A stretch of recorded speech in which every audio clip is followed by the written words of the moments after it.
Olá, meus alunos. Aqui quem fala com vocês é o professor Tomás, da Escola Benedita Lima Araújo, a escola do campo aqui da comunidade do Murutinga, em Abaetetuba, Pará.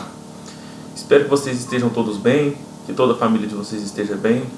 E agora nós vamos falar hoje nossa primeira aula de história, que eu vou contar para vocês um pouco como é o trabalho do historiador, como funciona a disciplina de história, para a gente poder conseguir compreender como vai ser nossa aventura nessa disciplina durante o nosso belo ano letivo de 2021. Primeiramente, eu quero falar para vocês como que funciona em si o trabalho do historiador, tá? Primeiramente, o historiador é o sujeito que estuda o passado, tá? A partir das demandas da sociedade. Como assim, professor? Demandas da sociedade? É assim, a história que a gente estuda, ela tem uma demanda, ou seja, alguém tem que buscar aquele assunto para poder ser estudado. Não é do nada que as pessoas começam a produzir história. Então existe praticamente duas demandas existentes para a gente poder conseguir compreender como que funciona. A primeira é a demanda ligada a documentos, ou seja, documentos já existentes que vão recontar uma história do passado, tá? Por exemplo, quando a gente estuda a origem dos municípios, geralmente as pessoas recorrem aos documentos que deram a emancipação desses municípios, a economia, quem eram as pessoas que moravam lá nesse local e assim por diante. Quando a gente vai retornando mais ainda no passado, por exemplo, vamos pegar a questão bíblica, a gente usa documentos que comprovam os fatos que estão, por exemplo, na própria Bíblia. Ou quando se fala do Império Romano, nós procuramos as histórias, tudo que está ligado ao Império Romano, correto? A outra maneira de se estudar a história, a outra demanda, é para poder contar a história da civilização de uma maneira mais completa, ou seja, para a gente poder entender como que era o dia a dia, o cotidiano que essa civilização tinha. Por exemplo, nós estamos vendo aí na imagem ao lado, um senhor tirando fotos, que ele é um arqueólogo, de pinturas rupestres aqui no Pará. Então, nesse caso aí, a gente tenta contar, por exemplo, como era a vida dos índios, como que eles viam o mundo, por que eles pintavam esses desenhos, como que tudo era feito, tá? Se for trazer isso para a nossa sociedade, por exemplo, nós temos que levar em consideração não só os documentos, como está na primeira figura, nós também temos que levar em consideração o quê? As nossas músicas, as nossas roupas, as nossas igrejas e assim por diante. Depois disso, agora eu quero que vocês consigam compreender como que se faz o estudo da história. É do nada que começa escrevendo? Quando eu disse para vocês, existe então uma demanda. E essa demanda vem através de algo que marca a sociedade, tá?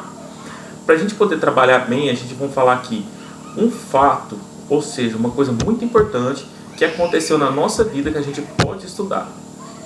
Eu peguei como um exemplo aqui muito bacana da nossa região, que é a inauguração das pontes da alça viária. Por que isso é um grande fato histórico para a nossa região? Por causa do seguinte, que antes de 2002, para você poder ir até a capital, que é Belém, né, você só poderia ir de barco, você não tinha acesso por terra. E isso atrapalhava muito o desenvolvimento de cidades aqui da região tocantina, como Abaetetuba e até mesmo Marabá, porque você levava um longo tempo para poder conseguir ter acesso à capital. Então essa região era desinteressante, por exemplo, para poder criação de portos ou até mesmo de grandes empresas.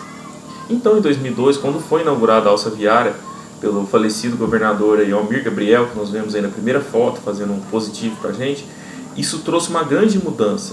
Aumentou o número de transportes para a região, veio empresas para a região aqui, como o Parque Arena, trouxe muitos empregos e trouxe uma dinâmica nova na vida das pessoas que foram afetadas pela construção da ponte. Em 2014, como a gente se lembra, lá na cidade de Moju, bem em frente à cidade mesmo, que é essa segunda foto aí, a ponte foi quebrada por uma balsa. E aí nós vemos que a vida das pessoas se tornou assim quase que insuportável, pois toda a demanda tinha que ser feita novamente por balsa, travessias que demoravam 4 horas, então trouxe aquela lembrança do passado, de quando o Pará ainda tinha seu interior isolado da capital. Em 2019, novamente aconteceu de quebrar a ponte do rio Moju, mas dessa vez já não foi aquela ponte na frente da cidade, foi a ponte que já está mais próxima a Belém, né? Com essa quebrada de novo da ponte, agora já durante o governo do Helder Barbalho, nós vimos que novamente se tornou um entrave para a capital. E isso trouxe muito desestímulos para toda a população daqui. E nós vimos que a ponte foi reconstruída e foi reinaugurada, né? Então nós temos aí 3 eventos que é a construção da ponte pelo governador Gabriel, a reforma da primeira vez da ponte com o governador Simão Chatene, e agora a construção da ponte novamente com o governador Helder Barbalho. E aí a gente, quando vai relembrando essas histórias e esses fatos históricos, eles vão sendo contados de maneiras diferentes, tá?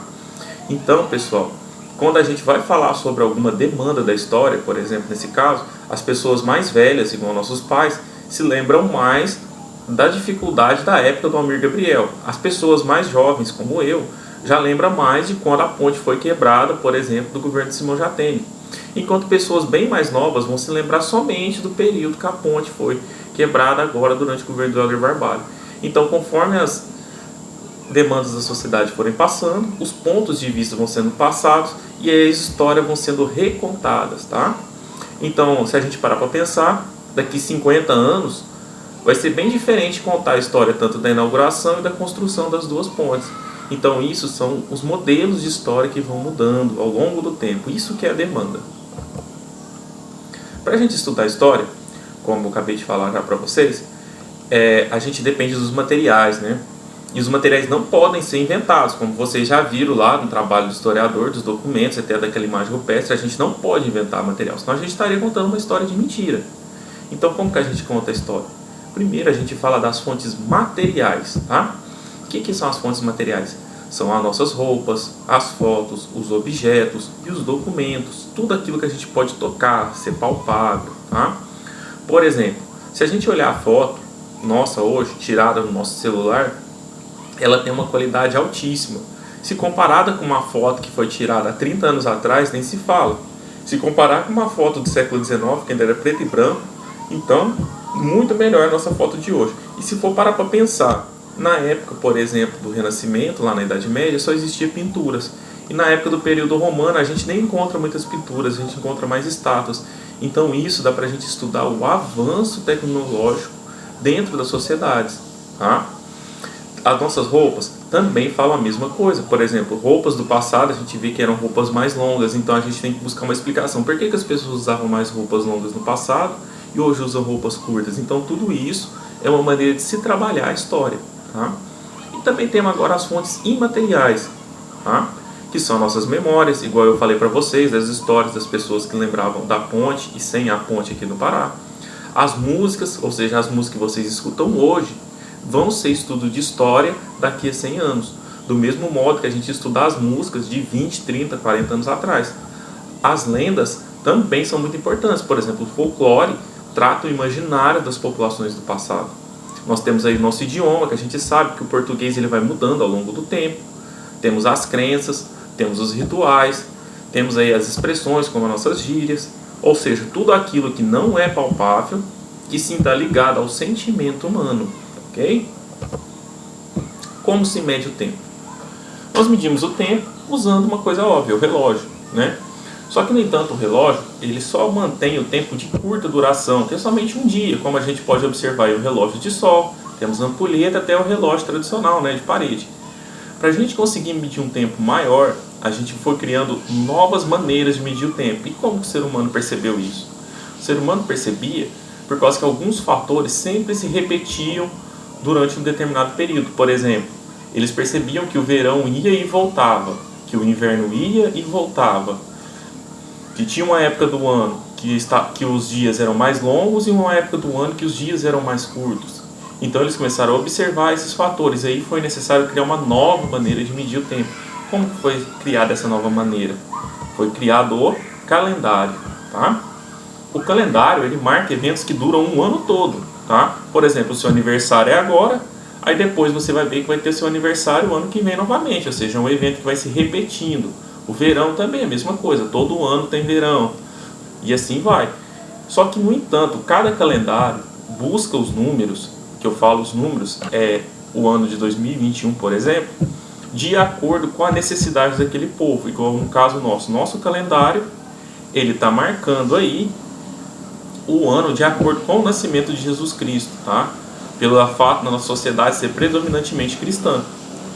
Já também tem calendários, como nós estamos vendo aí, que está marcando o ano de 1442, 1443, que marcam os calendários muçulmanos, ou seja, eles marcam a Hégira, tá?